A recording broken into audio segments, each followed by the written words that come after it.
Hello. Hello. We're live. We are. Well, this is good. It's not nighttime. It's nice, but It's one of the rare pre-recorded episodes because we are in that period between Christmas and New Year's. yeah, This is going to come out just after New Year's, but we are approaching the new year. that's good. Yes. It's Woohoo. kind of the day that we already started our resolutions are Pen show resolutions. And Kari is gone. We've started our new planners. We have. So happy, future us. I've already started coloring my doodle planner because I know that if I leave it for January 1st, I'm just going to be stressed out by how much I have to color on January 1st. So I've left it. At some point, Kari will come back and I'll just throw her back in and she can, catch up. Carola, what planner are you using for 2026? I'm sure I've seen a video on it, but for the people that haven't seen a video on it, what are you using next year? Oh, and then it's just you and I. Then it's just you and I. Marina, what planner are you using next year? Same old Travelers. Probably the same one you are. Are you using Travelers inserts? So I don't love the Travelers calendar inserts. Mom is using a Travelers calendar insert. what happened? It's a time. Mom is using the Travelers calendar insert. I am using a mishmash 3-day insert because I only post videos 3 days a week and I like the idea of that. But for my day-to-day planner, I'm using a doodle planner, and then I'm using the same video planner system that I've used for the past 3 years, which I've done a full video on. What about you, Kari? What are your planners? Many? How many? Oh my God, I have a lineup. Those people that pile up the journals? That's my journal. I have a planner for school. Actually, it looks the same as the bullet journal. Let me show you how it looks like at the end of the year. So this is my school planner. It's again a bullet journal format, but I decorated and I have schedules and stuff. This is going to be a bullet journal, kind of commonplace, decorated, artistic agenda. And I have also this one, which has inserts. Okay. So those ones are mainly for notes, ideas, like you say, like you need a place to think about ideas, to put inspiration notes and stuff. That's what that is. And of course, Traveler's Journal for my traveling, sketchbook for my urban sketching adventures, art, other art notebooks. But so far, so good. That's what I have. I'm planning this year something different, which is bringing back the gratitude journal into my commonplace. I separated that one this year in 2025, but it's really hard to keep up when it's not in your journal. So yeah, that's what I have. What about you, Carola? Are we talking about Techo Kaigi? Our lineup. Whatever you're like.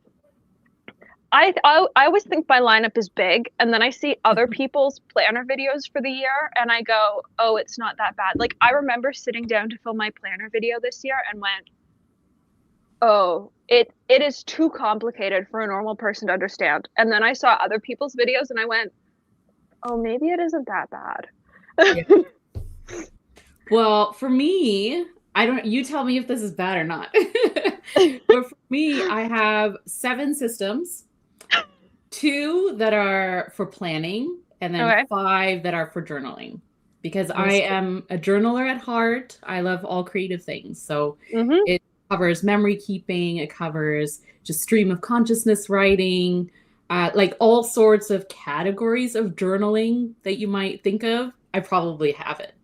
So, but my planning system has to be very concise and functional for me. And that's where I like, this is my main one, has been for 2025, will be for 2026. It's a plotter A5. As you can tell, yeah, I don't put too much in it, but I put just enough to kind of use as much of the space as I can. And this is like everything, catch all, you know, everything that I kind of need. And then the second system I'm using to sort of help with this is, which I don't have right here, but it's just a notebook. It's a Hobonichi A6 notebook.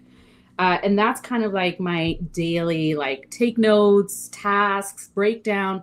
Like, this is where I have, you know, this is the project I'm working on for today. And then my notebook is like, okay, but what do I have to do in like steps, right? Like, you have to create the content. And so that's what it encompasses. And then my journals, like, I have traveler's notebooks. I have my lovely plotter square that I got at the California Pen Show. So this is going to be like super, super fun. I love journaling about my hobbies, right? So like, you know, pens that I'm inking up and inks that I'm really excited about, logging all those things, books I'm reading, stuff like that. So that goes in this. I love it. So I almost consider like my planners and my journals to be two separate things.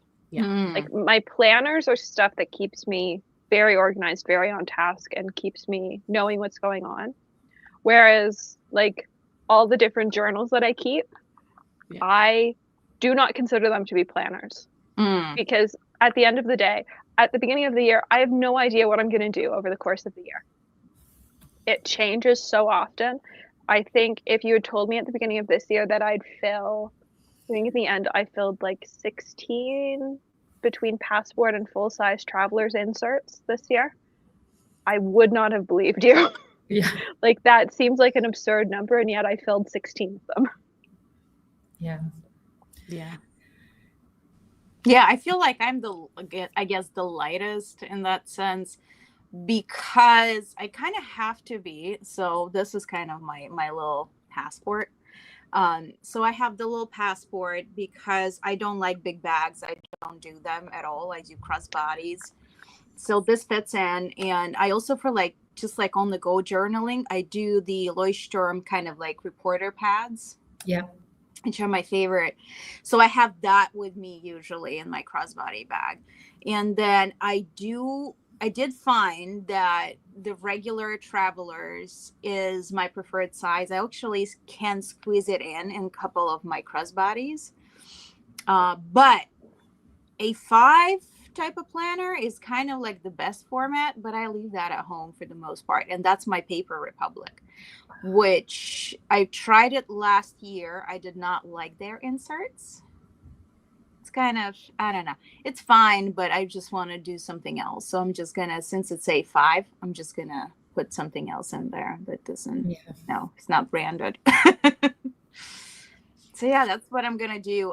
Yeah, I don't like to complicate it just because I have so much stuff.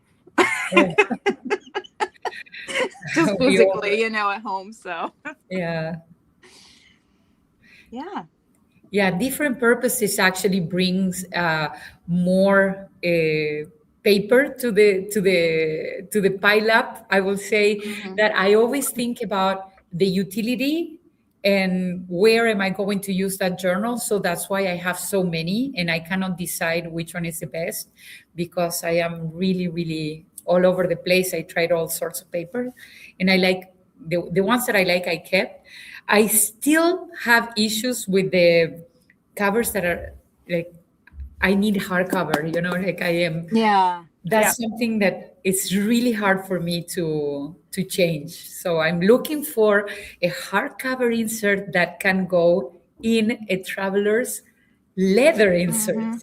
So, I don't know why. It's no, that's what I'm gonna do with Paper Republic. That's exactly what you showed. A5. I'm gonna try and squish in there. Yeah. Yeah.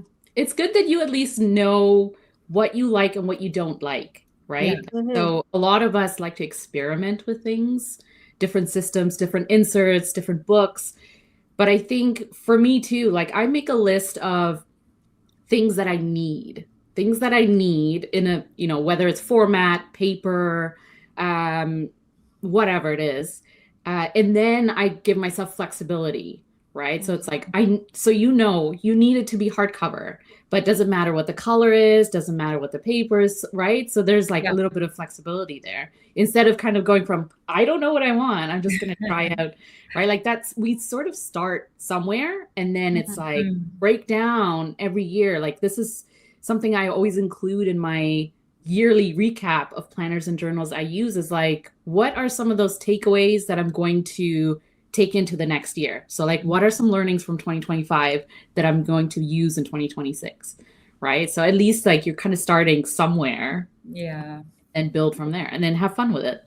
Exactly. Yeah. So one of the things I figured out really early on is that I hated video planning in an actual book.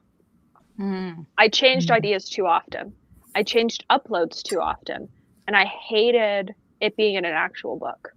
And so what I started to do was just print off monthly calendars from Google. Yeah. And so on my desk, I have 2 stacks of the year. I have one which is ideas, and then I have one which is highlighted, which is this is the upload schedule that I'm currently on. As I like slot things in, where am I putting things in? And it's all done on the ideas one in pencil. So it's all erasable. But I love being able to look at sort of a year or a quarter at a glance and say, okay, this is sort of what I think is going to come out content-wise, but like things can move. But you can see it all in front of you versus it being in a book, which I really didn't like. Yeah, and again, you can't plan the new releases unless you really know about them like a year in advance, half a year. Yeah, and so that's the thing. Like you can plan that, like, oh, in October, holiday releases are normally going to come out. And so I did it last year, I did it this year. I tend to set aside an upload spot somewhere in October in case I happen to be offered a holiday release. I was in 2024. I didn't this year, which is fine. But it gives me the flexibility to know sort of how many ideas I need to have for a month. That's true. And what about, for example, Carola, when you use the plotter system, and I know that it's a ring binder system, you have to buy specific paper for that, or you have a puncher that will serve the purpose for reusing some other type of quality paper?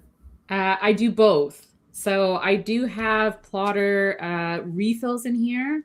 So I'll show you, like, I got the monthly and the weekly refill inserts, which look like this. So this is the weekly.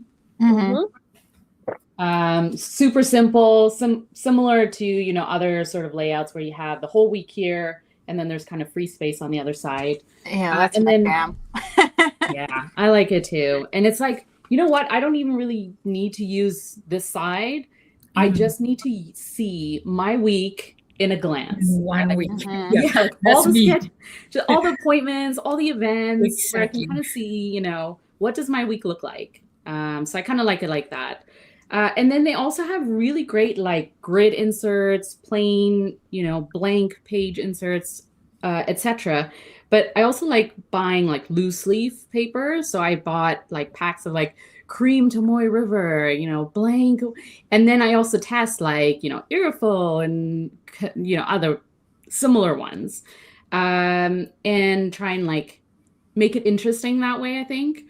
And figure out like what kind of paper type I like, a format I like, what I'm going to use it with. Like, I don't need to use fountain pens on every, you know, page in the plotter. I can use like pencil and other tools. But yeah, I kind of like that flexibility. And I have a hole punch, so I can hole punch anything and put it in there. So you bought the puncher, like the 6 chuck. Oh, I need to see that. Because that's a professional puncher. It's just this one. I think Michael's. Oh my God. Yeah, the great thing is you can adjust in the back what size your binders as I drop all the little, and then here too, like you can adjust the setting of the How paper. close. Yeah. That's so cool. So it goes all the way from A5 to mini 5. So. Oh, that's great.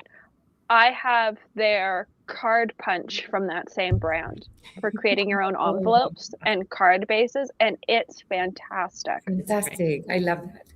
Yeah. It is just. I wanted to buy the one that creates the envelopes, but there is also one that has mini envelopes. Did you see that one? I've seen it, but I don't see the practicality in it because I don't create mini envelopes. What I needed was a puncher. You can have like a mini envelope. Yeah, but I don't need mini envelopes. What I needed was a thing for making full size envelopes. And for the first 2 years I was making envelopes, I can do this without a punch and a board. And then I learned actually how to do it. It's really hard to do it without a punch and a board. Is it doable? Yes. Do they look particularly good? No. So then I got the punch and the board. Yeah. Something that I have, I don't know if you have, but I collected over the years some vintage stuff. Do you remember those beginners spiral kind of a comb system that you punch the page and it gets like really squares, and then you put the plastic comb? Like the spiral. I know that one. Yeah, and it's like easy because it kind of It's not like the one that you roll, but it's one that has a back and then like that one. I have that puncher. So I don't, but our local print shop will. So this was a lovely book that I got at Chapters, but it had a spine, which I found really impractical because the designs were split over multiple pages, and it's a sketching reference book. Like, you want it to lay flat. And so for $3, they cut off the spine and they bound it for me. Exactly. And I have since done that with every reference book that I have, except my newest one, which I have not done it with yet, but it will happen. Oh, shortly. That's so cool. Because I have to say, it's a pet peeve of mine when watercolor books and other art books don't sit flat. I do not want to be fighting a book while I'm trying to follow your instructions. Just make them sit flat. Yeah, fair enough. Yeah. That's Speaking of accessories to go with the hole punch, do you have a paper rounder? Oh, yes. I have two. The 3 different corners. I like the different. Oh, so extra, but so necessary, though. I know. So not only do I hole punch paper, but I have to round them. Exactly. Everything looks more put together. Every single one of my swatch cards is corner rounded for every single brand. Of every single supply I own. I love it. Yeah, I love it too, but it is really extra and really time consuming. I have a lot of punchers. I have a different type of circular kind of punch. And then I have the corners. I have those ones that look very Victorian. I have those ones that are actually cut like in a different border, more like a Art Deco-y. I don't know why. I have, for my journaling, I actually use those ones for the decorations inside. And this is what I'm missing. You know, the die cut roll? That's the thing. That's the one I need. That's my next. No. It's so talking about that, but also planning.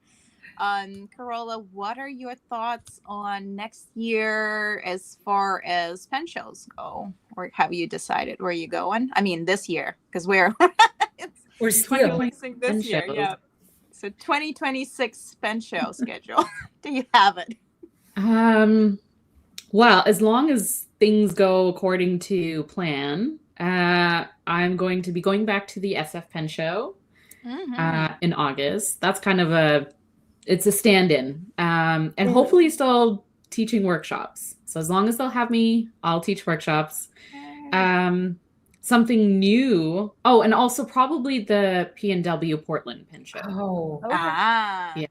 Because it's pretty easy for me to get to, even if I hop on a train and just make it a train ride. New for me, I think, will be the SFSF, so Stationary so you're Fest. going. Yay. Yeah, yeah, I think I will. You should come, Marina. Yeah, I might. I was thinking because like I don't know too many people who are going, but now I'm finally finding out there are more. yeah. Yeah, yeah. I'm also curious because this will be my first stationary fest. Like I haven't been to any of the other ones. So it'll be interesting for me to compare against pen shows. I think a lot of us are curious. Like the more I hear about what the organizers are doing with it, the more I go, I need details from people on the ground. Yeah. I have so many questions. By the way, when is it San Francisco Stationery Fest? When is it? Do you have any idea? Last weekend of March. Yeah. Oh, last weekend of March. No, impossible. Are you teaching there, Carola? Or I've applied. okay. So hopefully. Yeah. Yeah. And then I adore your workshops, all those flower and inks. So good. Thank you. Yeah. What's the chance of a Scriptus workshop? So I hope to go to Scriptus. I don't, it seems like they're, well, you tell me, but it seems like they're trying to make it more of an event than maybe in past years. Still, if we hadn't had 3 people behind the booth, I wouldn't have been able to go to the bathroom. Yeah. Wow. It's an experience. It's one of those shows that I tell people if they haven't been, they should, and they're local, they should probably go. But if you go to a lot of US pen shows, you probably don't need to come. Yeah.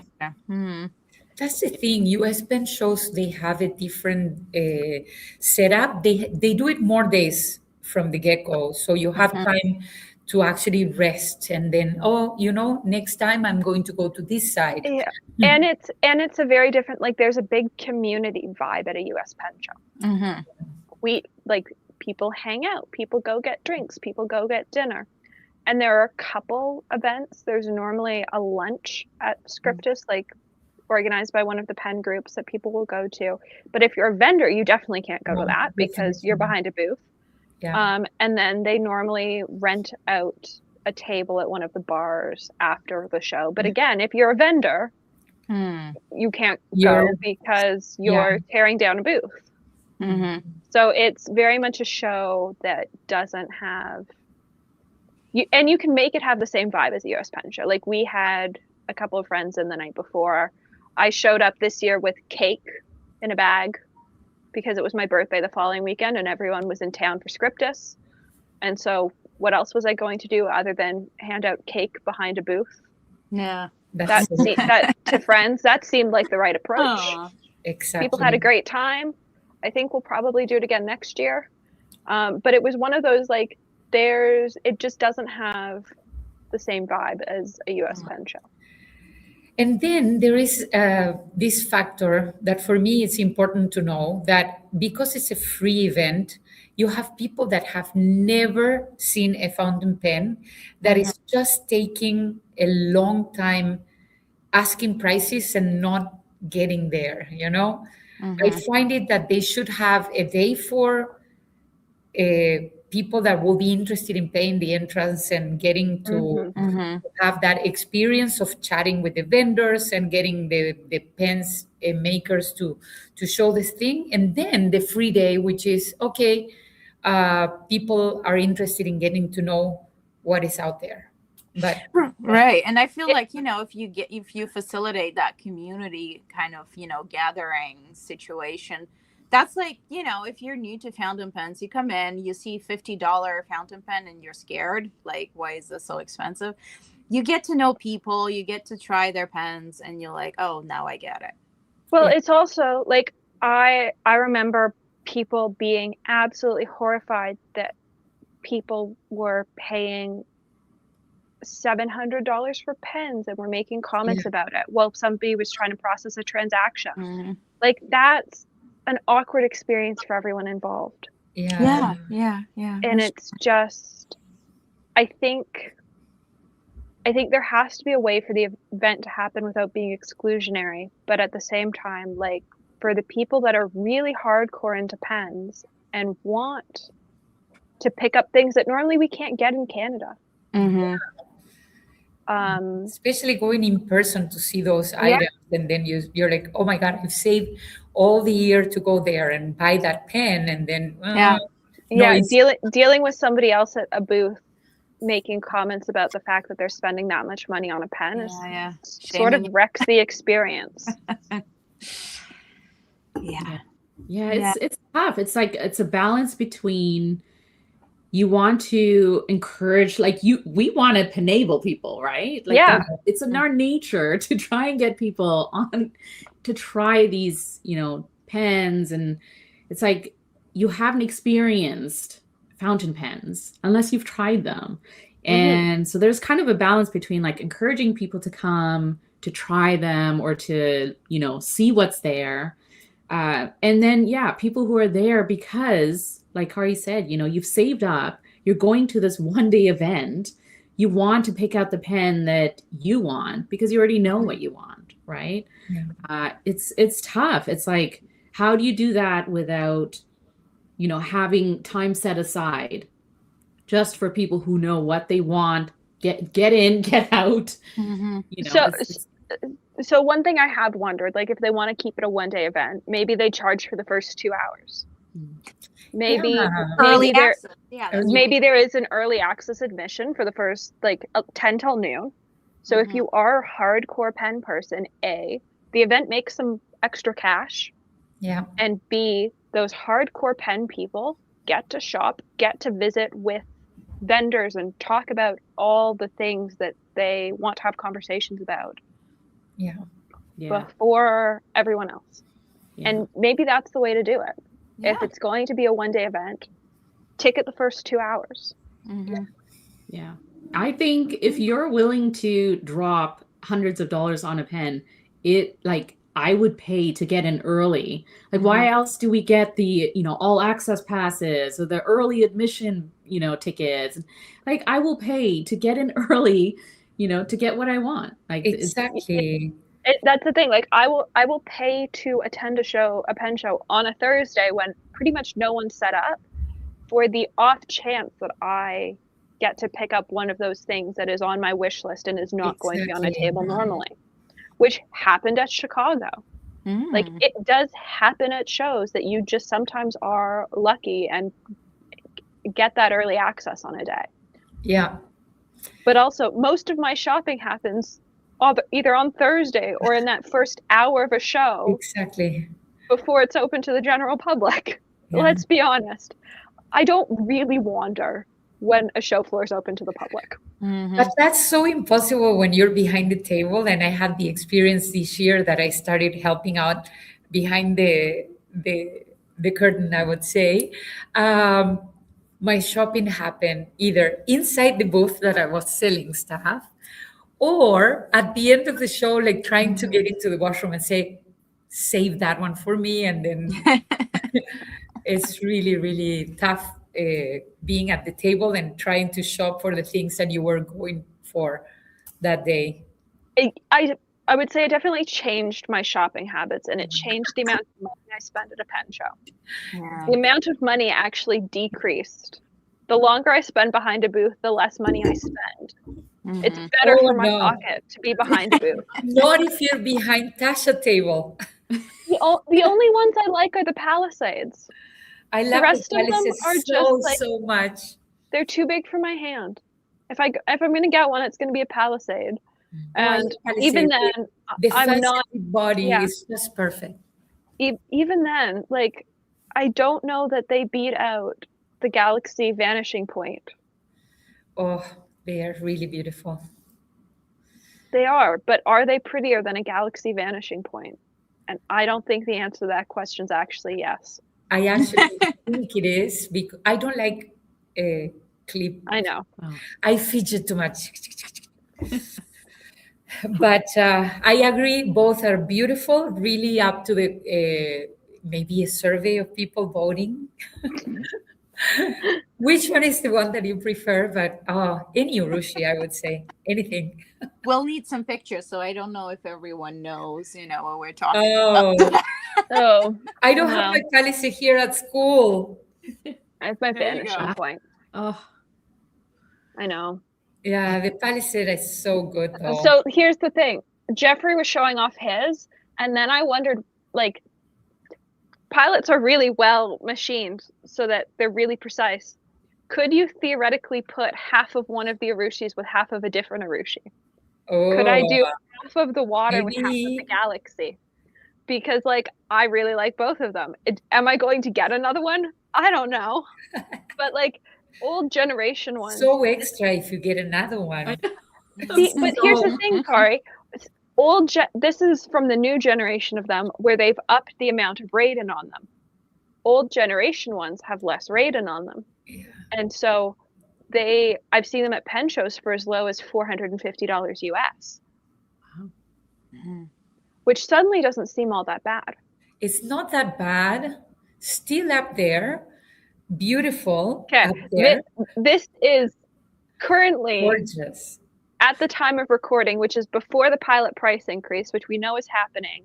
Rumor is it's 15%, but they haven't actually given a number, unlike platinum. Maybe when we comment, when we are airing this episode, we can comment the real. Yeah, we'll know the actual number. So currently this is $950 USD. With an extra 15%, that's gonna be Scary. another $150. If I've done the math correctly. Oh, passing the 1,000 point. Yeah, like Yeah. I think it's going to be really hard to be able to get anything Raiden, anything Arushi now for less than $1,000. Well, plus the tariffs, plus the Canadian customs fees.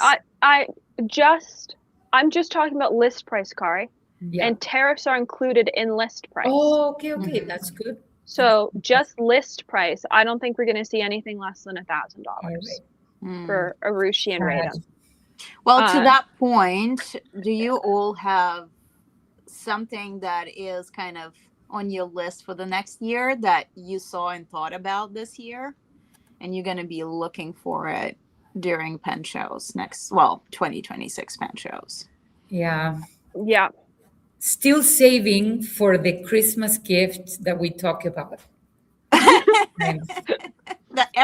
means that this year is not coming. Just saying.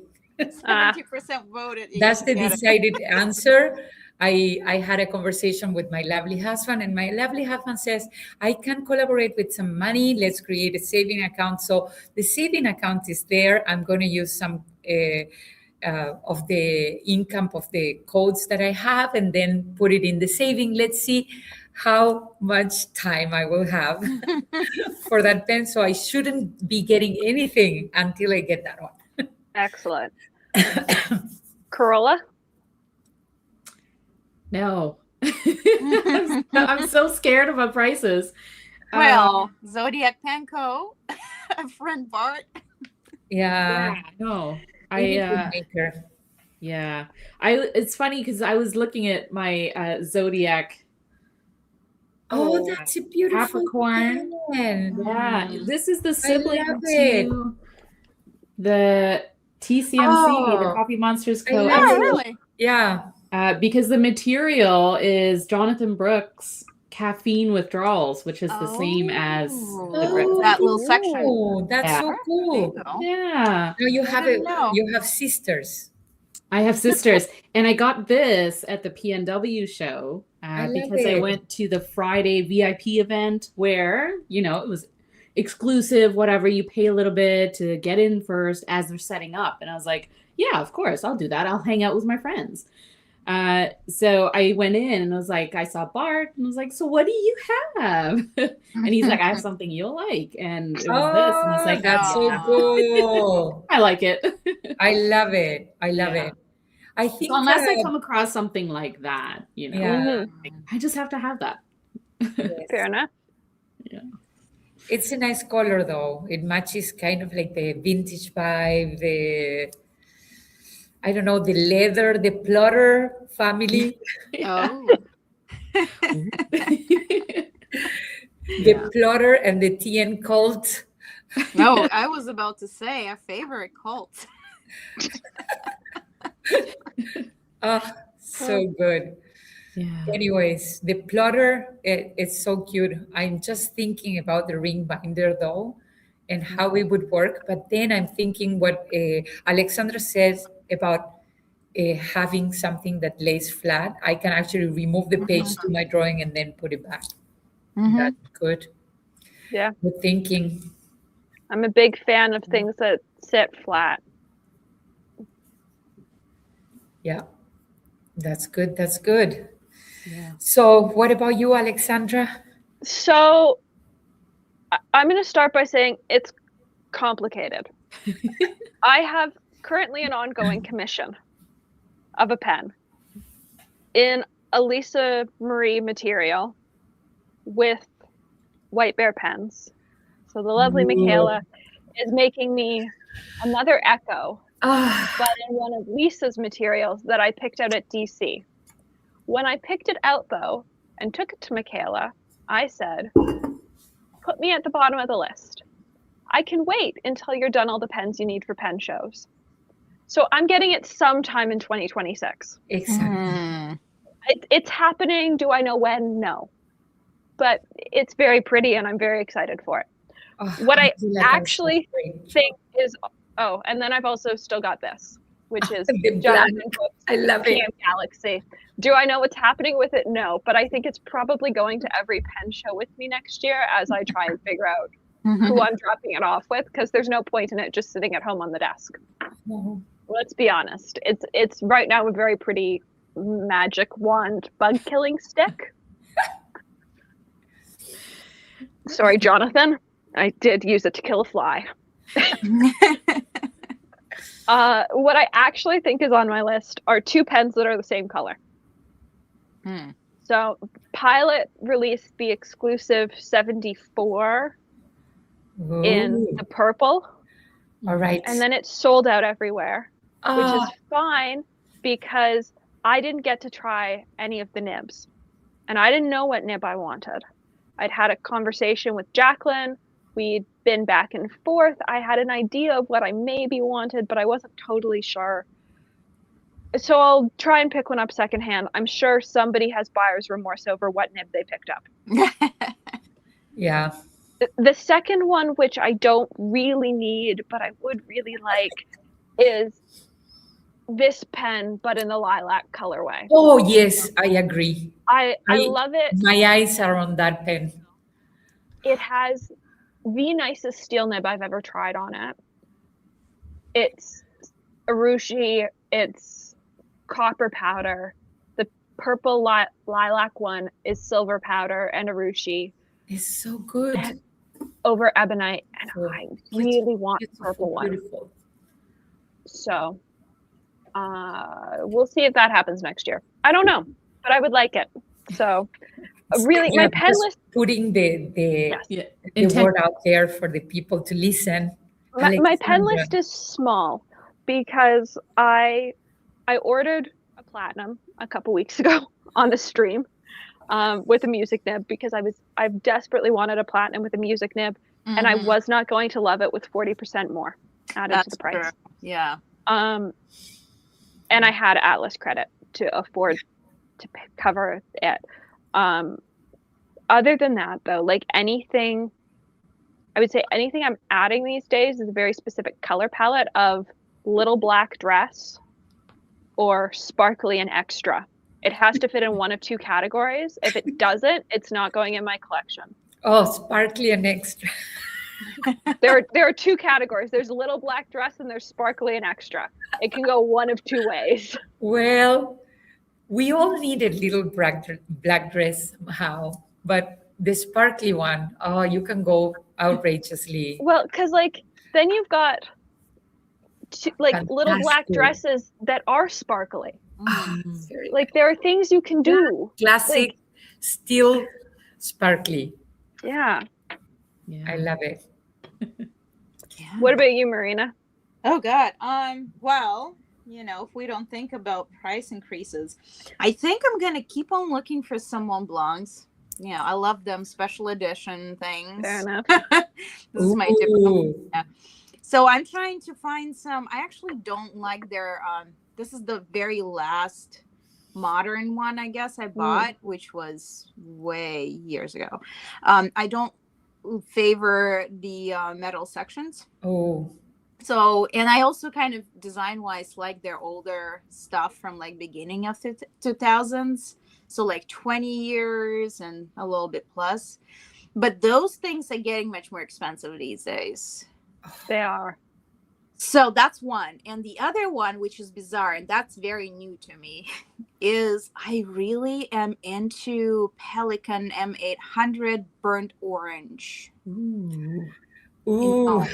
Yeah. I like that weird combo. I am not into Dolce Vita by Delta because it's like too much going on for me. The contrasts I don't appreciate. But burnt orange, it has that different orange and like brown, dark brown, like So you have it here. combo. And I like that. Look what I bring I'm to gonna look school. for That's what you have. You have Dolce Vitas. I have Dolce Vita. I have the 360 Delta. I love it. It's fantastic. So yeah, I was just looking at it, and for me, it's gonna be 10 years since I graduated and lived in Rome. So it's like for me, next year I want to kind of celebrate that, and that's the pen that I feel like kind of encompasses that for me. Yeah. So Carola, your first show will be San Francisco Stationery Fest. Yeah. Gotcha. So March. Mhm. That's is that the same time of the year for the Chicago Stationery Fest or the Chicago? No. Mm. It's Ooh, May. that's a good question. Or is it May? That I might know be the Chicago Pen Show is later, but there is a stationery fest happening. Mhm. 1 second. So there's also Yoseka happening again. Yeah, So- Yoseka, but Yoseka it's August or here's the list according to the well-appointed desk. Mm-hmm. We have Philadelphia from January 16th to 18th. Mm-hmm. Then the California show February 19th to 22nd. Mm-hmm. Then it's the Baltimore show March 6th to 8th. Mm-hmm. Then it's I might Chicago. go to that one.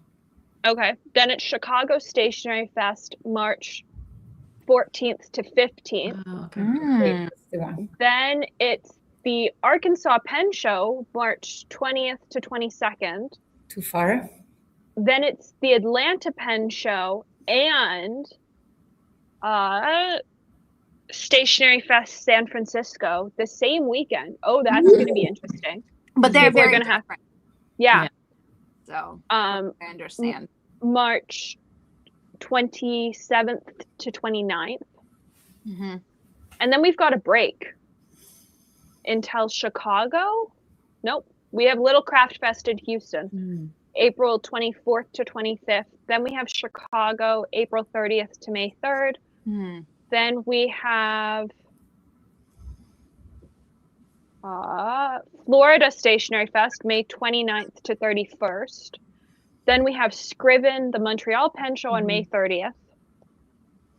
Then we have the Triangle Pen Show, which is normally the third week of June, but it doesn't have a date yet. St. Louis is June 25th to 28th. That one I might go. Portland is July 10th to 12th. Then Stationery Fest is July 30th to August 1st. DC isn't on this list. They should be. It is. They just have these in the wrong order now. Washington is August 6th to 9th. I'm going. Miami is August. So Miami's supposed to be July, and they've put it as August. So it's Oh, this year's schedule is Pacific Northwest, Miami, Stationary Fest, then DC. Then we have San Francisco, August 27th to 30th. Then we have the Orlando show, September 10th to 13th. Commonwealth, which is normally the last week in September, but doesn't have a date yet. Dallas, which is normally sometime in October, but doesn't have a date yet because Detroit has moved up a week. I don't know why Detroit has moved up a week. Detroit is now October 2nd to 4th. oh, Empire does not have a date yet because Colorado has moved up a date to Ooh. October 9th to 11th. So Colorado is normally the week before Scriptus. And then Scriptus and Ohio are both TBD. Scriptus is normally the last Sunday in October, and then Ohio is normally the weekend after that. So apparently there's a shuffle in pen shows this year. Yeah. I bet some of them are not certain about the venues too, right? It's it is what it is. Sometimes it takes a while. So I spoken with the organizer of the St. Louis Pen Show, and I've been trying to get into a journaling workshop right there. It's pretty much kind of an urban sketching style journaling, and I will probably be going to that show for the first time. And if they accept the proposal to do the urban sketching, the urban sketcher meetup will happen also there. So I have been in communication with the people of urban sketching to see if we can have people that are more qualified, I will say, but we can have a meetup there too. So anyways, that's really cool. word out there. San Luis Pen Show, first time I'm going. And Fun. That's good. Are you doing Scriven as well, Kari? I'm doing Scriven for sure. Also workshops at Scriven. And I don't know if you're coming, we can have like a previous meetup and then Scriven and then the day after. So 3 days. I would love to. It's a time of the year that I always say it's almost the end of the semester teaching. And if you come, bring the kids. Yeah. I know. Yeah. We'll see. Anyways. Yeah. So people are chatting in the comments. Let us know which shows are you planning on going this year. Yeah. Somehow it feels like there are a lot more shows this year, but I also think like our number of shows haven't changed, just the order of shows have changed. Okay. Like the fact that shows are switching weekends when normally they're the same weekend in a month is I weird. just want to book not book, but I just want to say that I'm missing the Philippine show this year, which is sad, but it's probably happening while we are airing this. Yeah, this is like the first week of January, so we're still like 10 days up in Philly. 10 days. Honestly, I have no idea what my pen show schedule this year is. Other than the fact that I have booked my hotel for Chicago because Chicago, it's a must go. Chicago's fantastic, and yes, they run shuttle buses to the other hotels once the main hotel gets booked out, but I will be a far happier camper to be staying in the main hotel. Yeah. I always say that NIB people know when I'm going to a show before anyone else. Yeah. Because I will either be booking an appointment or like getting in touch with them about like buying something from their website and going, just bring it to the show. Like they are the first people to know if I'm attending a pen show. Yeah. Especially if it's someone like Gina where you have to like get those appointments. Yeah. You get out. Kind of, you can get, I think I blinked and I missed their appointment for San Francisco. I was like, where is it? I didn't even try for SF. I was like, if I want something done, it's going to be in Portland because it's smaller. I have more of a chance. I literally sat on my computer, like refreshing. And again, like even for Portland, it was like booked up within the first couple of minutes. So. I have reached the stage with some of the nib grinders that they have said to me, you will not have time during the show. Or if you try and sit down, like it won't happen. So I will meet with you before the show. Oh, that's so and cool. So that is how I got my nibs done at Empire this year, is that JJ Lax. Oh, JJ Lax. And I had I think it was a 9 a.m. appointment, and the show floor didn't open until 10, which I have to say is so civilized. If you're a pen show, take notes. Empire was so civilized. It meant your call time as a vendor wasn't until 10 a.m. It wasn't until 9 a.m. so that you had an hour to set up. Like, it was so civilized. And the show floor closed, I believe, at like 6 o'clock. It was great. Yeah. It was lovely. Yeah. And those are the same organizers as the California Pen Show. And I think the California Pen Show is really good too. So yeah, I was so happy with Empire this year. Like, especially because it was the first year of the show. There were so many things that like there's so many things in the first year of an event that could go wrong. There are so many things at any event that could go wrong. But I think there were so many things that went really well in that event. And one of the things that I really appreciated, and then I kept hearing from vendors, was there was space. It was a pen show you weren't claustrophobic at, which never happens.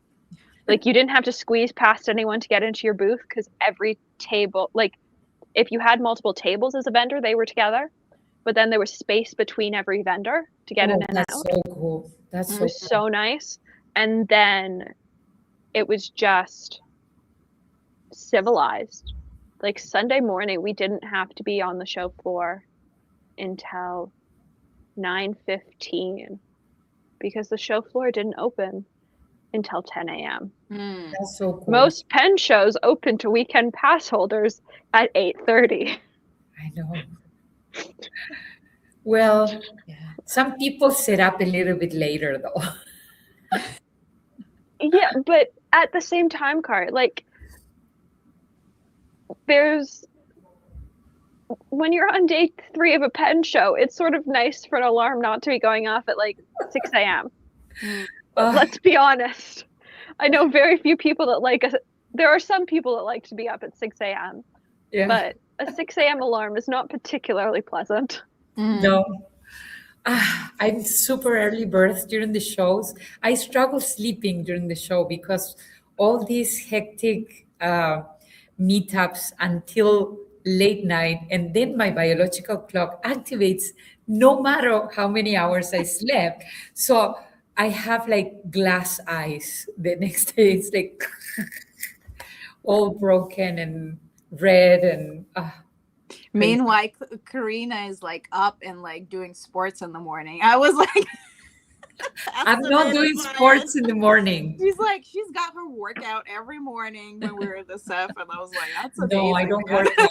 During the show, I wake up early, but I do kind of like a morning routine, like I put a mask on so I don't feel like so tired, and then I do makeup and I tidy up a little bit, and then I go to the show. So it's just organization and that's it. But it's really, really hectic. I think I need a break after the show. All right. To sleep and catch up. I don't know the West Coast shows how it works, but the nighttime in the East Coast and Washington, it's insane.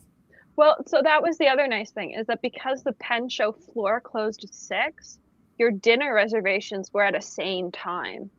It wasn't like DC where we were going upstairs. We were eating a whole bunch of snacks because you don't really eat all day.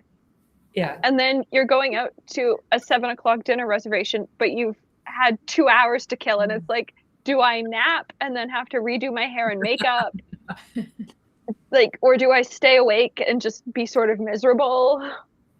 Whereas here, you were walking off the show floor, you were going upstairs, you were changing your clothes, and you were leaving for dinner. And I loved it. Yeah. Maybe the late start, later finish. Yeah. The timing of that works better for, like, if you're a vendor, you have a table.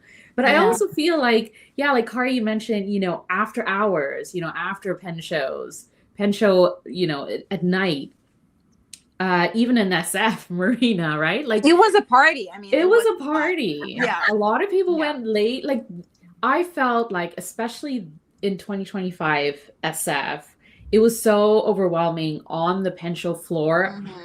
I didn't get any chances to talk to people one-on-one, right? Yeah. And after the pen show, that was the time for people to catch up, to really like hang out and and sit and sit down, have a drink, whatever, chat, catch up. And I found that I have to go. I have to wake up early to teach a workshop, but I don't want to, because I know, like, I'm going to miss this time. There's like a FOMO. Yeah. As soon as I leave, I know people are still going to be hanging out, and I don't want to leave. So, So I think this is the year that I actually have to start time stamping 20 questions episodes. Because the number of 20 questions after dark episodes this year that were filmed between, I would say, like 11:30 and 12:30. Wow. And at one point I remember Drew walking past me and going, "Oh, you are going to be a wreck tomorrow morning." Yeah. Because it was approaching 1 a.m. and I was still filming 20 questions at Washington. Yeah. Because the reality is, like, you have such a short window of time with these people. And so at Chicago, like, I think there was not a night at Chicago I didn't film until midnight. And there were many days at DC that I filmed until the clock showed the next day. And people, and then you go to bed and you sleep for like 4.5 hours and your alarm goes off at 6 and your day starts again because you have to be on the show floor by 7:45. Yeah. And it just repeats itself over and over and over again. And by Sunday, it's sort of awful. Yeah. But it's also sort of lovely because you spent the weekend with your friends. Exactly. I will never feel like it was something, oh my God, I'm not going to do it again. I can't wait for next year to go again and do the same thing. Let's not sleep. Don't do anything different. Do the same thing again. I want to do it. Yes, I want to be a wreck on Monday morning again and again and again and again and again. And let's be honest, if prices are way outrageous, this year, you can still hang out with friends and it's like all the same. You don't have to buy the most expensive thing. Totally. At the SF pen show, it's funny because I actually didn't buy a pen at the show at all. Like 0 pens. You're so I good. bought paper. I bought, a couple of notebooks. I bought a couple of inks, but 0 pens. And yet it was like one of the funnest shows just because of all the people I saw, because there were way more, Marina came out, like there were way more friends who came out. And I kind of shifted from the things to just like wanting to see people and just wanting to hang out, because I knew, like, after SF, it's like waiting months until the next one. So, and that's how I felt about Chicago, or last year about Chicago. Like the first year I was at Chicago, like I knew a couple people, but I didn't know a bunch of people. And then this year, Karina came, and Julia came, and a whole bunch of other people came, and it was such a good time. Subek, they were like Claire. But they were all there. They all come normally. People that don't, like, Julia doesn't normally come. Yeah. Karina doesn't normally come. Yeah. Like there were people that normally don't. Lori doesn't normally come. Yeah. Like there were people that normally don't come to Chicago that came to Chicago this year. Drew came to Chicago. It was a great time. Yeah, this year, because he mentioned that in his life, Hemingway Jones is probably going to be in San Francisco as well. Yeah. Like he wants to come out. like show to his kids. Like he hasn't been in a while in San Francisco, so it's like, yeah, time for him to. He's like testing out different shows. That's his kind of. He is. He's sort of leapfrogging different shows. I don't know that he's found one that brings him joy. I mean, you know, I feel like he travels for the sake of traveling. You know, it's like much more than just a show for him. That's true. So yeah. For All right. me, it's the show. My husband gets frustrated because I spend so much time at the show and he wants to go to the city and do browsing. And I say, Aw. don't take me with you. Go to the city, do the sightseeing. I will stay socially active. That's a different type of approach. I love to see the city, but I prefer the people. I don't know. It's Well, yeah, different. you're very much in the community, so it's also Yeah. a different thing for you, I'd imagine. I would adore to go to the West Coast. That's something, I don't know, maybe in the future. All the shows happen either I'm busy or it's immediately after another show. Like San Francisco Pen Show, it happens right at the beginning of my semester. It's impossible for me. Not a good time for a lot of people. So my husband was trying to join me this year as well, but it's just like the beginning of semester, which he is tied busy. up at university. Yeah, it's just not, you know, the best time. It's But if the SF Stationery Fest is good, you might come next year. Yeah. I would love to see you both all at San Francisco one day. Everybody tells about the difference between the vendors in San Francisco Pen Show versus DC Pen Show. I like a mix of both worlds, like fountain pen and planning and journaling and leather. I think if you see the vendors, I don't know the Empire. I wish I would have gone to that one. But I like a variety of products. I would say Empire actually had a pretty good variety. Like there are some shows I go to that are much more vintage leaning. There were only a handful of vintage dealers. I think there were like 4 or 5. There were lots of handmade pen people. There were lots of like pen accessories.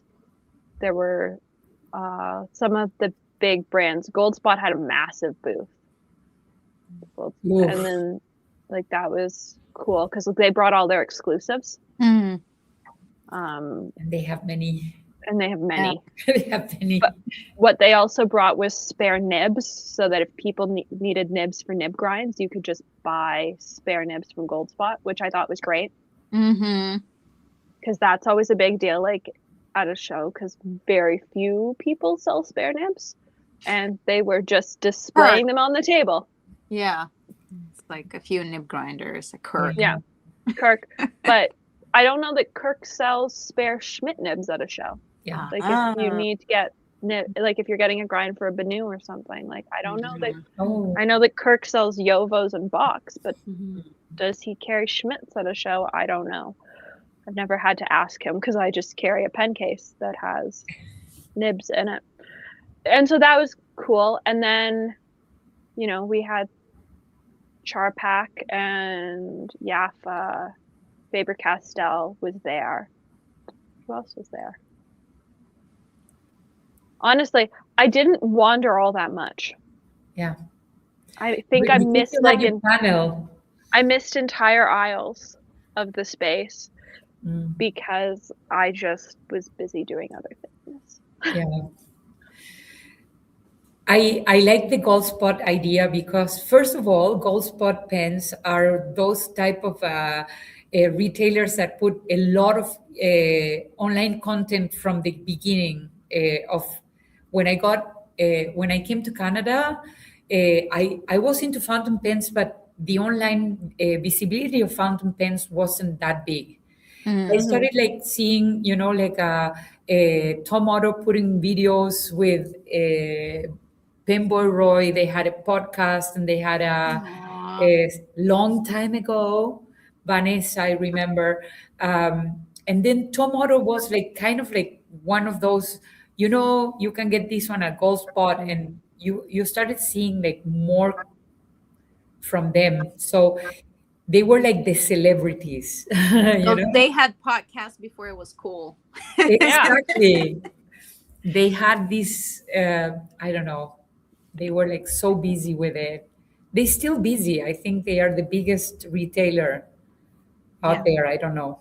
Oh no, I think JetPen's probably Oh, yes, yes, yes, like yes. volume wise. Yeah. So JetPen's numbers probably aren't just fountain pens. Like No. they Yeah, carry but they so offer many different- SKUs. Yeah. It's hard to find a ranking of where retailers rank because nobody releases their internal numbers. Exactly. But I would say like Goldspot puts a lot of effort into the content they produce. Yeah. They've scaled down the magazine into the brochure, but the brochure is still lovely and comes out twice a year. Yeah. I think there are 4 or 5 of us writing for the blog right now, in different periods of time. And then Tom and the team put together the video content for the web, for all the online stuff. Yeah, here. Go again to Yoseka Stationery Fest because the first time I went, it was the first event that I went kind of like from that format. Well, except for the Toronto Stationery Show. But I want to go again to see if they change something, if they improve all that thing. I think they'll have had to. I don't think there's a way for them, like there were so many, let's call them hiccups with the first one. From accessibility to getting into the event, like through the whole thing, that I don't see how, like they took a year off. It seems to be in a new venue. I don't see how things can't be different now. Yeah, they took care, like looking for a place. I remember watching the video and they had like vetted several places. Yeah. They really were careful this time. So I think it will be better. Yeah, I look forward to seeing what this year's iteration's like.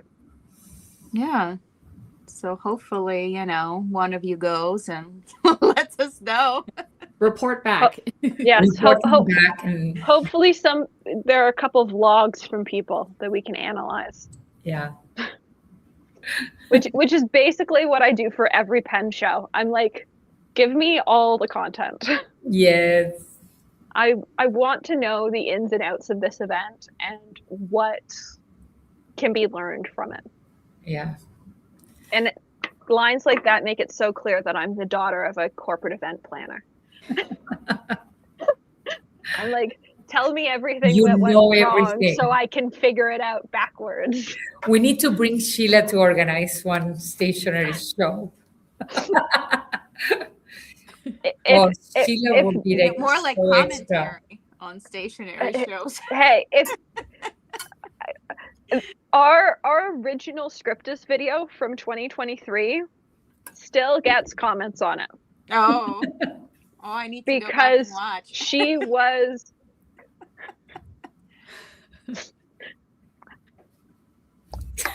Did she destroy them? No, she was like, "You are going to get shut down by the fire marshal. You need to fix this. Listen, you are going to get shut down." To be honest, I think she would have said the same at San Francisco. Let's be honest. I heard people say that San Francisco is going to get shut down by the fire marshal, and I looked at the footage of San Francisco and I went, crowded. There are tables in front of emergency exits. That's illegal.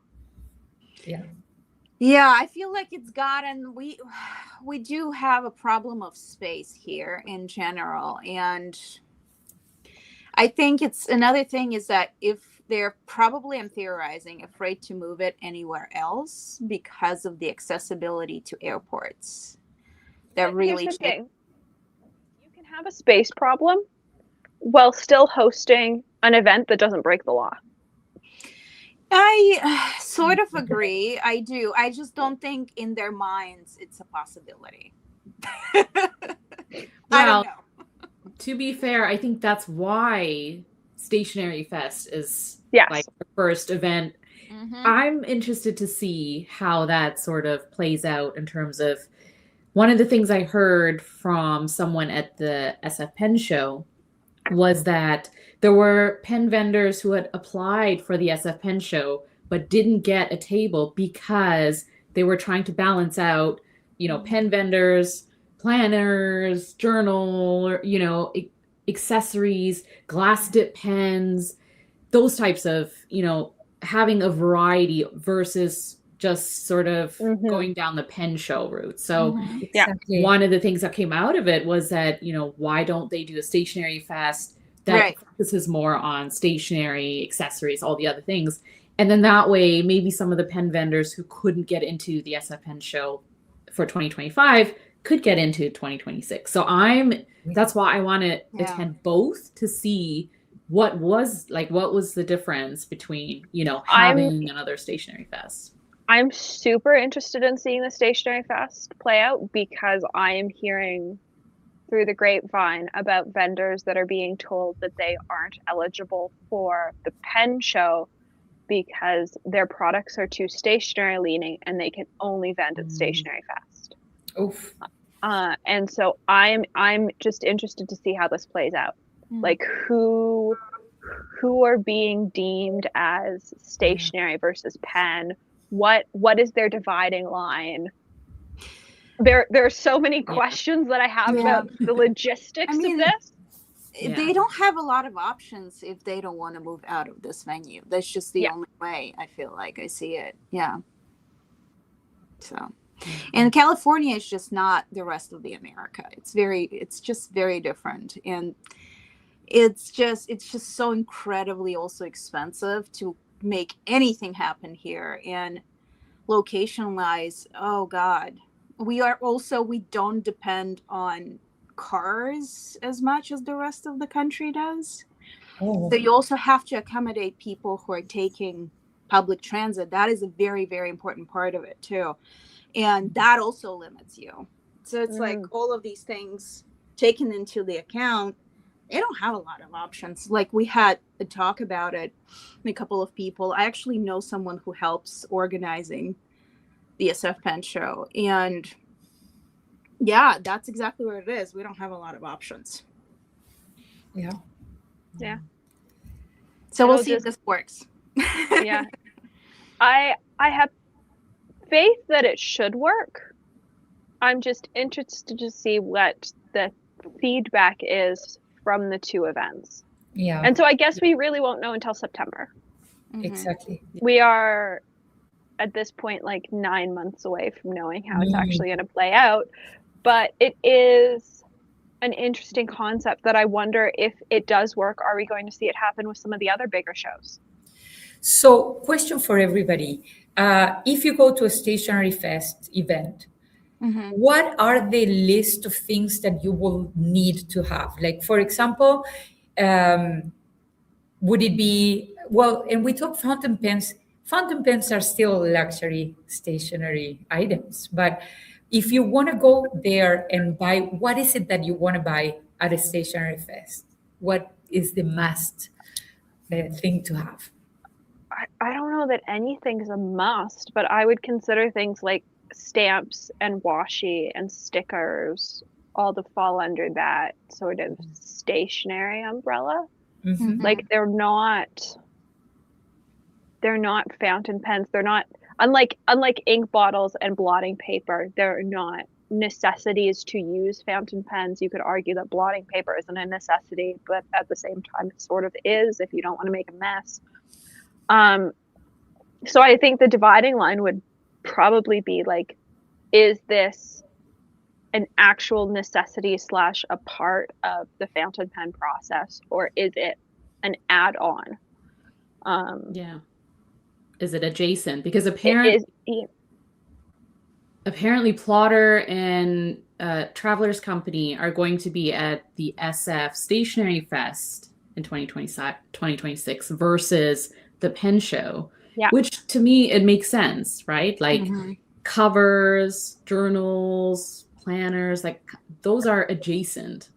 Mhm. Yes, you use fountain pens in them, but you don't have to. You don't have to be into fountain pens to use Yeah. those products. Exactly. Like I could see loose leaf paper being sold at a fountain pen event, or the big pads, like the Rhodia big pads, the Endless Regalia big pads.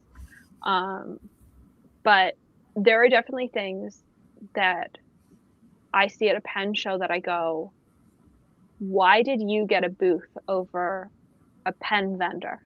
Yeah. Especially when I have friends that are vendors who are complaining about not getting booths at shows. Mm-hmm. I go, I don't understand why you got a booth at this show. And that's partially just like I don't understand the logistics Mm-hmm. of what makes this more important to the show than a different vendor. And maybe it's because it's getting other people through the door. Yeah, I think that's the latter. It's not about the show, it's about what's going to sell. And I was Yeah. surprised to that point, Pinky Elephant at San Francisco, that thing was so huge. And that was like, what, stickers and whatever, you know? Yeah, And it was the biggest line ever. They also had like an event limited Kaweco that was like, so Yeah. The one it's also it's the artist collabs that they do as well. I think that like a lot of people who were in that line, they wanted certain items. Mm. So then the question is, would they be a Stationery Fest vendor? If they mostly do stickers and just a couple collabs with artists, are they now a Stationery Fest vendor? Yeah. Like the logic for me would be yes, but is it, you know? We'll see. And that's the thing. It's like we already know that Travelers and Plotters are falling under Stationery Fest. Yeah. What else is being moved over into Stationery Fest versus fountain pens, and what's their dividing line? Mm-hmm. In my head, it's an essential to use a pen versus all the extras. Yeah. Mm-hmm. You know what I was thinking about, and I have to, I guess, correct myself before people come at me in the comments and chat. So whenever I talk California, I talk about my part of California, which is San Francisco Bay Area. We are very public transit reliant, just like Manhattan. So like when I think about it, my comparison is Manhattan versus Long Island, and how they used to have a show way on Long Island. So like, you know, you coming from Manhattan would be a little complicated. And it's just like, that's what I'm like talking about. Anyhow, you want to have that show in Manhattan. So, yeah. Yep. Moving on. No, I was going to mention that when I went to the Toronto Stationery Show, there are so many artists that will sell stickers one next to each other. Of course, the artwork is different between things, but I haven't seen so many vendors in Toronto that will sell like leather covered journals or something more like that. Well, of course, there is Fighton Pens that has a different type of vibe boutique, but I would love to have Traveler's Notebook coming or Plotter coming to the Stationery Fest here. I don't think we have a lot of retailers in Toronto that sell Travelers. Yeah, so paper plus cloth, and then you have like Wonder Pens. They do sell those. Wonder Pens, Midoku. Oh, Midoku, yeah. Toronto Pen Shop, Paper Plus Cloth. I think there's one other. I think there's 5 retailers in the city, and some of them have multiple locations that carry Travelers products. Like we are almost spoiled for choice when it comes to being able to pick up Travelers items in the city, because often if I can't get something at the closest store to my house, it's only like 10 minutes in the car to go pick the item up. Yeah. And to that point, to you guys, Travelers, going back to that musing about, well, it is a cult, and it was crazy. 9 a.m., 8 a.m., 9 a.m. on the Friday. It was so packed in San Francisco. I was like, what is this even?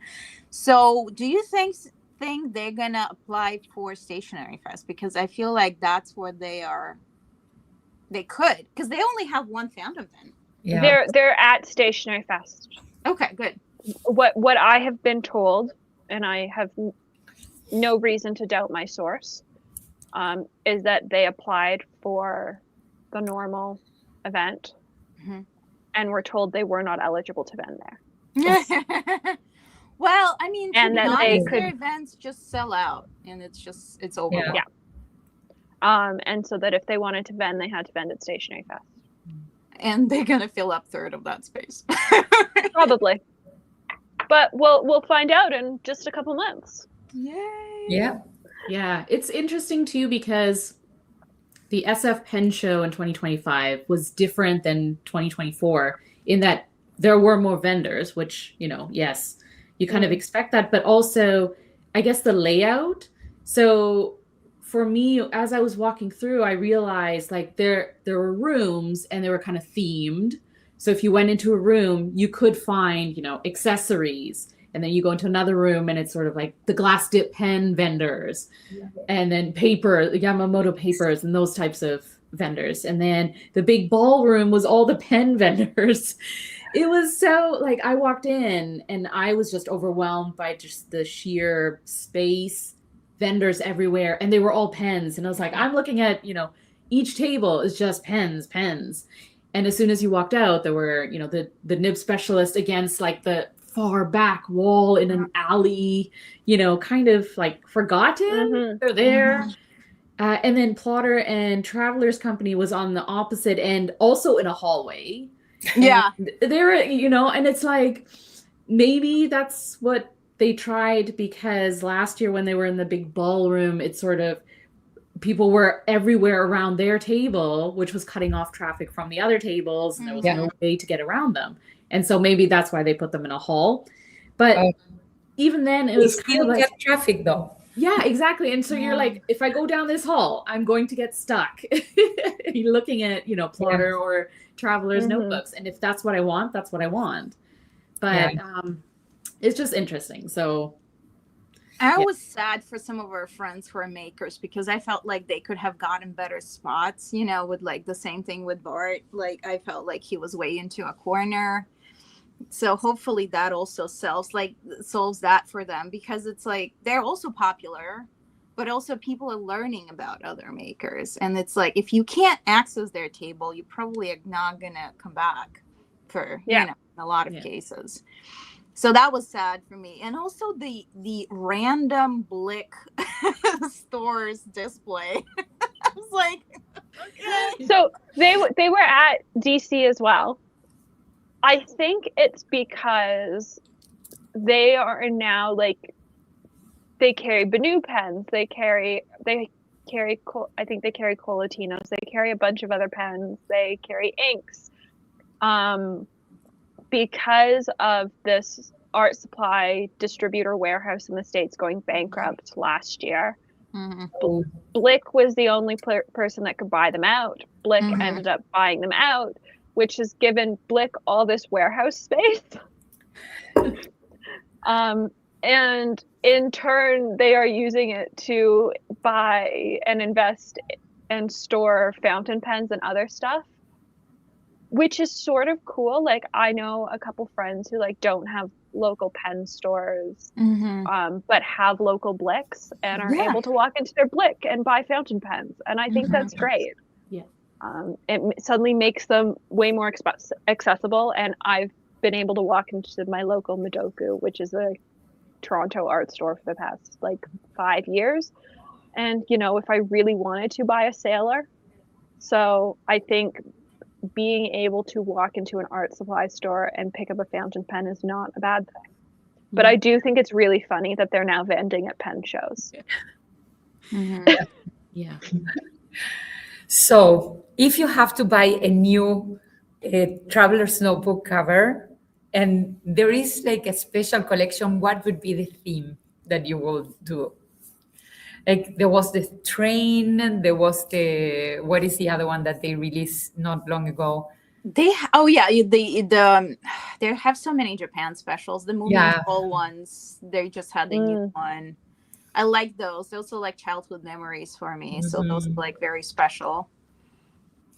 But if you have to choose a theme, what theme would So be? do you want us to invent one? Yeah, Is that invent. what you're Of asking? course, creativity. We have a group of creators here. What would be if you have to collaborate with them and say, I put this idea before you thought about it? So why don't we go with like travel? I think they need to continue with that theme and do different cities in the world. Oh, I love that. Yeah, that's a good one. I would like this cover in this color. Oh, love it. I would like Traveler's cover, but in the Giorlogio Sugar Plum. Yeah. I am Or in love something with that this matches color. this. I Yeah. love that color. I am in love with Sugar Plum. I would like a purple Traveler's cover, please and thank you. Yeah, I agree. Yeah. To go with the whole collection. I do think, though, based on this year's writing pads, the theme is of the year is probably going to be travel themed. This year's, I don't have one on me for whatever reason, but I got this year's writing boards for 2026, and both of them are very heavily travel and adventure themed. Yeah. And so I think we're probably going to see the return of, this year with 2025 was a very plain cover, but I think we're maybe heading towards something travel themed, or maybe a forest green cover. I could see them doing a forest green. Yeah. Because that also goes with the color palette of calendar inserts and stuff they released this year. Yeah. Not that I think that has anything to do with how they plan them, but like in my brain it does. I know. Yeah. I would totally go for if I have two themes in mind. I have the hiking theme, which is a very outdoor oriented cover, and it's very nice, and it will probably include either backpack or maybe caravan, like the trailer camp or the wagon kind of a theme. And then the other one that I have in mind, which is a very Victorian or very type of, is kind of like a typewriter vibe, Nice. So that would be something that I would totally put on a traveler's cover. Yeah. I love that. Embossed in gold. See, I don't love the printed ones. I'm going to be honest. I like the ones that are plain. Well, plain I love too, but I have all of those. Yeah, I'm half and half. It's just because I have one of the Moomins, and I'll tell you, the embossing comes off. Oh, I didn't. So that's another thing. And also I've noticed, depending on the leather, because the leathers are different, and the softer ones, it's a little different for me experience wise than the kind of harder ones, like the red one that you have. Yeah. And I don't always love the embossings because of that. I don't like feeling like I'm losing that when I'm taking it with me, and stuff like. It's just like, it's kind of gives me a tacky kind of feeling, not like the journal that costs, maybe not outrageously, but it costs some, serious money for people. Like, as soon as I learned that Julia could take off the design that she didn't like with an eraser, I went, this is not the product for me. Exactly. And then my second point is, if you like charms, imagine there is a thing up here. It just clashes. It's just too much going on. Yeah. That's my visual problem with it. Yeah. Well, but like it. The charm should be the theme too. Like you can have like a closure that will, or the clip. That they do nice clips, and I have all of the clips that they have created over the years. But I think different themes, like the plane. I love that theme when they had the plane. The train was very beautiful. The American I would have done a clip with the train. The American special with the little, like, love it. I love that one. Car. Love it. Yeah. Yeah. The traveler train. That, So cool. I was gonna say, like, I'm kind of like of two minds where it's like it's a bit much, it's very shiny, But yours but is not. more It's split, and it makes it's sense. and the more I use it, like it starts to fade a little bit. And I actually like that a little bit. Like when I first got it, It I was like, looks oh, it's a lot vintage. of like, it's a lot Yeah. of The embossing. patina on the leather. Yeah, right. And like I like throwing it around a little bit because I'm like, Yeah. I don't mind if it comes off a little. Yeah, see, I like the ones that fade and patina. I don't Yeah. like the ones where the design flakes off. Yeah, If I'm that's spending that much more on a Yeah. printed cover, the design better stay put. Yeah. for sure. Yeah, but I also feel like Corolla has that leather I'm talking about that I actually like much more. Yeah. The thicker one. Look differently. Yeah, that's the other thing. Like there's no consistency. No. These two are probably half a millimeter difference in thickness. Yeah. Oh yeah. Like it's just you get what you get because there's also no way to tell until you open the package, and once you've opened the package, you've opened them. The red one cover inside the red one, the leather kind of Rougher. releases a little bit of a, those, I don't know what is the name of that, but little pieces comes off like constantly. You get red somehow in your purse when you're having that journal. Yeah, like the But suede comes off. the brown and the green, they are so well made. The leather is just perfect inside and out. See, whereas my olive, you can sort of see like the suede on my olive, especially along the edges, Oh, I see. flakes off. Oh, that's the word that I was looking for. It doesn't bug me a whole bunch though. Like it probably should. You can especially see it on that top edge. I think it should bug me more than it does, but I just toss this one around all the time. Yeah.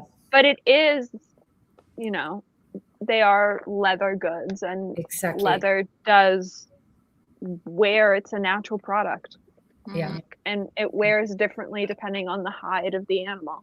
Mm-hmm. Yeah. But that's also one of the reasons I've never been. I mean, it's interesting to watch those. What's the name of it? The French journal, the Trifold. Oh, Louise Carmen. Yeah, Louise I've Carmen. never been too interested in it just because the leather quality I've heard it is not even that it varies, but it seems like it scratches much more than like other kind of coated leathers. Yeah. Who knows? But yeah, that's what you expect. I like leather so much that I buy the leather and I cut and I create my own covers. I've been doing this for years before the trend of the traveler's notebook, but now because of the inserts, and the traveler's notebook has a little bit shorter profile than mine, the one that I did myself, because I put so many inserts inside. So that's why I needed a little bit longer so it doesn't like flares out, Yeah. That is what I like about the Galen covers. The Galen covers are a little bit longer. This is Galen. Nice. And don't they have like a clip? And the leather. Something else. Like I like, there's a couple, maybe those are like, Etsy sellers who are like invent the little kind of this like, one I removed. So yeah, if you put a lot of inserts, that kind of works, Mm-hmm. Yeah. No, there are lots of custom covers out there. Exactly. So you don't have to stick with one thing. But if you find something you like, you can buy it on a whole bunch of colors and a whole bunch of sizes. Yeah. I love it. Right. What are we thinking is going to be a theme of this year in stationery? I'm thinking about the year, in the Chinese year, the fire horse is coming. So I'm thinking about the horse. Yeah. So either fire and horse, something like that. So anyways, I'm thinking also, because I'm planning ahead, I need to do the opening of this journal. I just got it. so it's still fresh. I didn't even open it. I'm thinking about horse theme, maybe kind of a country vibe, very Canadian-y. Cottage chic. Cottage chic, of There you course. I live in a city that actually trains Olympians. So it's a very horse oriented city. The city is Saint Lazare, people will know. We have so many horse farms, so many beautiful, all the streets are named under horse names or Kentucky kind of a vibe. So, anyways, Wow. I'm going to do my theme based on my city. I like it. Yeah. Very personal. And that's something close to you, Alexandra, as well. You like them horses. I do. I'm spending it's very cold. It's very snowy. It's very winter. So I've actually dropped the number of days a week I'm at the barn because of the whole not being able to shiver thing. Normally in the winter we keep the same number of lesson spots, but I'm tired of it. You sort of we've been doing it for 4 years, and I've reached the point where I'm like, there is no good way to stay warm when it's -30 and you can't shiver. There's no amount of layers that I can wear that will keep me warm. And so we made the decision, I guess like a month ago, that I was just going to drop down to my group lesson. And so I'm keeping my group. I've dropped my privates, and it's actually going to be pretty nice. It's the first break I've taken in any way, shape, or form other than pen shows since 2021. Normally I have a very busy schedule at the barn, and this year I'm just like, whatever. The other thing is like, I don't have, normally I'm competing and I'm training, and I don't, as I'm sitting recording this, I currently don't have a competition horse. So I'm not competing and I'm not training. And so it's like, why am I going to the barn as often as I'm going to the barn? I'm just going to take a break. But also it's really cold and I don't want to go outside is the main thing. So that's sort of where we're at. But imagine I would totally illustrate my journal with an equestrian theme with a figure like you know, like riding a horse, and I love it, dressage style. Yeah, no, like you're gonna be encouraged, journal. Apparently, I genuinely miss dressage. Like, so the last time I competed a test was 7.5 months ago, which is the longest stretch I've gone since 2022 of not submitting a test in any way, shape, or form, and that's weird.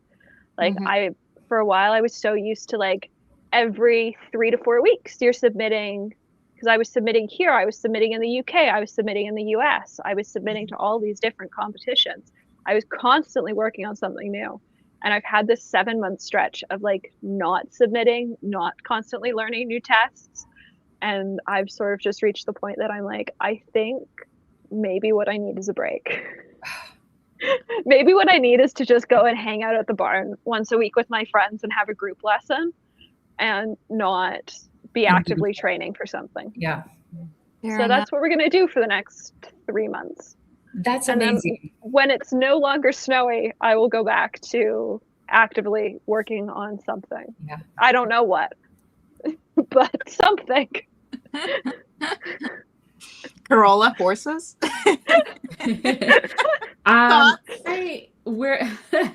I don't ride horses, but I do. There are quite a few sort of paths. We have a lot of hiking areas near us. Very nice. And there are quite a few paths where I've seen, you know, people take their horses. They're wide, very in the mountains kind of feel. And it's always great. Yeah, like I love that sort of vibe of having horses around. We have a llama farm near us. So, you know, we can walk by and look at the llamas. You know what I'm thinking? So Sketching beautiful. material. So good to sketch them. Yeah. Very nice. Yeah. I like how we went to what we thought were going to be trends next year to let's talk about horses. Horses. ADHD. If There this you doesn't go. sum up Yeah. and brain injuries, The I theme don't is know the what journal. Come on, guys. We're still talking about the. does. Talking about your journal. It's going to be the theme. Yeah. I look forward to seeing what you do in it I do because too. It's cool. honestly, I there are very few things I hate sketching more than anatomical sketches of horses. Yeah. Like Humans. I don't do humans. I don't do get humans pissed either. off. Yeah, humans and horses. I'm like, Yeah. I think I'm going to go with the sticker situation because that's it. That's I'm going to keep God. super calm. You know what I'm thinking of? Kari's gonna get pictures of you, make them into stickers. So there's a thing on iPhone right now where you can hold and select and you can make things into stickers. Yeah. And Mom has one of me standing, waiting to go into a test, and just sort of looking a bit pissed off because it was cold. Did she and do I the just sticker? Yeah, she's got it as a sticker. No. And so she'll randomly drop it in chats if like she feels it's the right vibe. Is me just standing there looking pissed off. All right, so I'm predicting. So this year, there's going to be a whole stationery sticker thing started by your mom. Yeah. Where you're pretty much a meme. Exactly. To be fair, I think she most frequently texts it to like Drew. I think Drew is the most frequent recipient, other than myself, of this sticker. But it does happen on occasion that I'm like, oh, that's me. That's so funny. I want to do also for something I don't know if you have in mind. It's the photo booth sticker thing. You know, in the photo booth that you change and you add, I don't know, accessories for the photo booth. I want to do that and create stickers out of that. And then go to the pen shows, and that's going to be the postcard for the pen show. Carola, what do you think is going to be the theme in the pen world next year, or the trend? I think trend-wise, I feel like there's going to be a lot more DIY or repurposing, making their own inserts or refills or things like that, but having like flexible systems to do it in, or taking apart books, reusing paper that was really good paper that they didn't get to use. I'm talking about myself. Yeah. And yeah, I think that's, you know, aside from like tariffs and like just things being pricier, I think that's going to drive people to look for solutions that like we have stashes. Let's shop our own stash. And then the other part to that, I think, is I think we might see people either make their own paper or some sort of Binding. alternative. Binding. Yeah, bookbinding, putting together sort of paper, and then also experimenting with different paper brands. I think that's going to be kind of a trend where it's like, oh, have you heard of this paper? And people are like, oh, let's try that. And I think that sort of comes with, you know, Tomoe River paper and the issues that have happened with that. But also, like personally, I've realized that I love MD paper, cream. Yeah. Where, like, I've used Midori notebooks for years, and I was always kind of turned off by the cream color because I naturally like a stark white paper person. And I realized after I was, you know, using different fountain pens on cream paper, the plotter paper is like an off-white color, and just like using it daily, I'm now like, you know what? Give me all the Midori notebooks and planners. Exactly. Yeah. I Yeah, it's good. one of my Vlogmas videos this year or this past December was 6 papers to try if you don't love Tomoe River paper. Because there are things that I do like it for. Shimmers show up really well on it. But the dry time of Tomoe River paper for day-to-day writing is just not my favorite. Yeah. And there are so many great papers out there that I think people just don't look at and overlook because we all talk about Tomoe River paper all the time. Yeah. And if we're not talking about it because it's doing great things, we're talking about it because it's not working. They're in controversy. Like, we're either talking about it because it's great or we're talking about it because it's bad, but we're always talking about it. And so I wanted to put together a video about papers that weren't Tomoe River paper, but also then comparing them back to Tomoe River paper. There's a weird fetish about it, though. It has a cult. Not us. Not. I genuinely don't like it, but I do describe it as a paper that has a cult.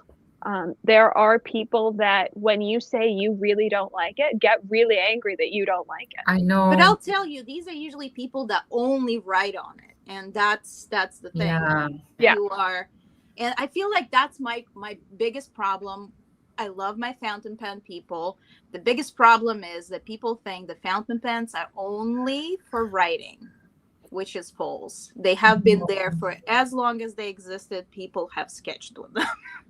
So, I remember the first time a distributor in the industry told me that they had used a fountain pen on a napkin and used a fountain pen on newspaper. And that fundamentally changed the way I viewed my pens. Because I had always felt really guilty whenever I used my pens on paper that was not deemed fountain pen friendly. And then I was hearing it from people that sell pens that they do it too. Like they're just going to use them as pens. And if they're the pen they have when they need to jot something down on a napkin, it's the pen they're going to use. Exactly. And that fundamentally changed the way that I view them because it suddenly made them way less stressful. It was like, oh, it doesn't actually matter. I think the biggest thing is also the feathering. Like some people are so distressed by it to the degree that they just cannot, use any paper that they are unfamiliar with. It's how it is. I think if you have a pen, you have to be able to use them on any paper. And I know that some people will be kind of snob about it, but I bring my pens to school and my students, they submit assignments in any paper and I will correct without any questions with fountain pens. So it will feather, it will shadow, it will pass through the 2 pages sometimes. I don't mind. It's not my assignment to grade. It's the student assignment. So I will grade it with the fountain pen. But listen, if it goes through the page to the other side, put a sticker at the back. It will look good. So you will cover the feathering. And I think to that point, I've realized that I had to take a step back from Tomoe River paper because of if I tried I tried the new Hobonichi notebook and I was like looking at it, under a magnifying glass, trying to figure out, is it bleeding through? Is it feathering? Like I was having a panic attack. Like, is this good paper? Yeah. And it's like, I'm like over analyzing to a point where it's like, is this good paper? Is this not good paper? And it's like, why am I obsessing about this? Right? Like, do I enjoy using it or not? And if I enjoy using it because it's smooth or whatever, like it's letting my pen glide on it, then it's good paper, right? Like, so I had to take a step back because I was just hyper focusing on like, did I get a good batch or, and it's like, who cares, right? So I think that's probably partly why too, where I'm like, I need to experiment more with different papers to get a feel for, it doesn't matter what the paper is. Do I enjoy using it? Yeah. And that's, I would say the biggest thing is like, if you aren't enjoying your pens, if you aren't enjoying your paper, figure out something in it you can change. Is the problem your ink? Is like, if I am not enjoying a pen, I almost always start with changing the ink, because oftentimes that's the problem. You might just not like the ink. And if that doesn't fix your problem, then try switching the paper. Yeah. Like, just keep tweaking things until you find something that works for you. And there is also the fact that some inks don't work, not even in Tomoe River paper. Some inks will bleed through any paper. Yeah. So some inks are just problematic. exactly. You just need to change the ink, and then boom, fixed issue. All right. So we have any final thoughts on that point? Honestly, I think that's probably very good advice to start the new year with. Yeah. You know, if your pen's being problematic, change the ink. Change the ink. Shop your stash. That's another thing was mentioned again. I love it. I love the idea. Secondhand market, I mean, we see already booming, and I think it's going to continue that way probably. Yeah. I don't see that going anywhere. All my Deltas and all my Mayoras, secondhand. Yeah. And if your dream, you wanted some pen in the past, might be the time to actually get it secondhand. So that's exciting. It's exciting. Exciting. Yeah. Fantastic, guys. So good to have you, Carola. Thanks for having me. Thanks for coming. Yeah.